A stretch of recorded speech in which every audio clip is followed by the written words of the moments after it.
Albert Einstein once said, everybody's a genius. But if you judge a fish by its ability to climb a tree, it will live its whole life believing that it is stupid. Ladies and gentlemen of the jury, today on trial we have modern day schooling. Glad you could come. Not only does he make fish climb trees, but also makes them climb down and do a 10-mile run. Tell me, school, are you proud of the things you've done?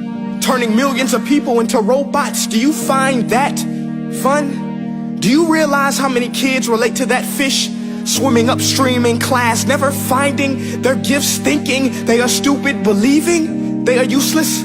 Well, the time has come, no more excuses. I call school to the stand and accuse him of killing creativity, individuality, and being intellectually abusive. He's an ancient institution that has outlived his usage. So, Your Honor, this concludes my opening statement, and if I may present the evidence of my case, I will prove it. Proceed. Exhibit A. Here's a modern day phone. Recognize it? Here's a phone from 150 years ago. Big difference, right?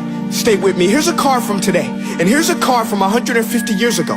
Big difference, right? Well, get this. Here's a classroom of today, and here's a class we used 150 years ago. Now, ain't that a shame? In literally more than a century, nothing has changed. Yet you claim to prepare students for the future?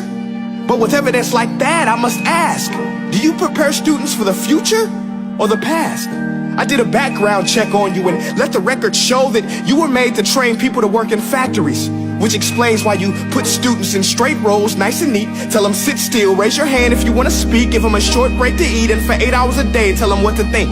Oh, and make them compete to get an A letter which determines product quality, hence grade A of meat. I get it. Back then, times were different. We all have a past. I myself am no Gandhi. But today, we don't need to make robot zombies. The world has progressed. And now we need people who think creatively, innovatively, critically, independently, with the ability to connect. See, every scientist will tell you that no two brains are the same. And every parent with 2 or more children will confirm that claim. So please explain why you treat students like cookie cutter frames or snapback hats, giving them this one-size-fits-all crap. Watch your language. Sorry, Your Honor, but if a doctor prescribed the exact same medicine to all of his patients, the results will be tragic. So many people will get sick, yet when it comes to school, this is exactly what happens. This educational malpractice, where one teacher stands in front of 20 kids, each one having different strengths, different needs, different gifts, different dreams, and you teach the same thing the same way? That's horrific. Ladies and gentlemen, the defendant should not be acquitted. This may be one of the worst criminal offenses ever to be committed.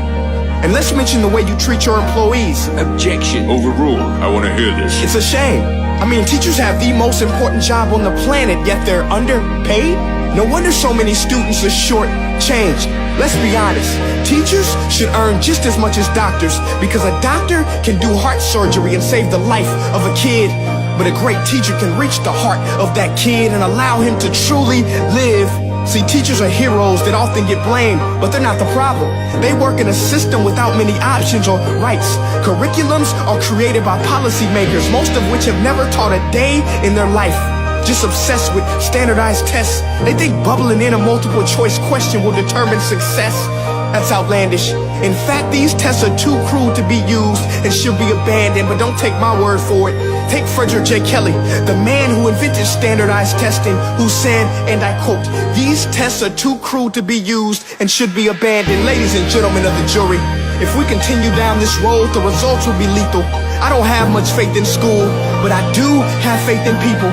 And if we can customize healthcare, cars, and Facebook pages, then it is our duty to do the same for education, to upgrade and change and do away with school spirit, because that's useless. Unless we're working to bring the spirit out of each and every student, that should be our task.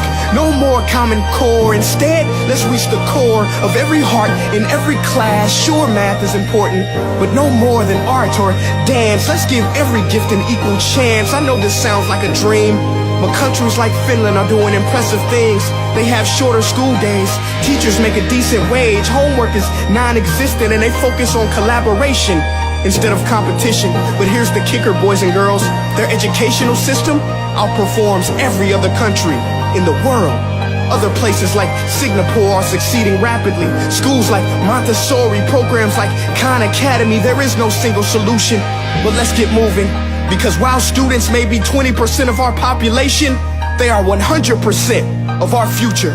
So let's attend to their dreams, and there's no telling what we can achieve. This is a world in which I believe, a world where fish are no longer forced to climb trees. I'll rest my case.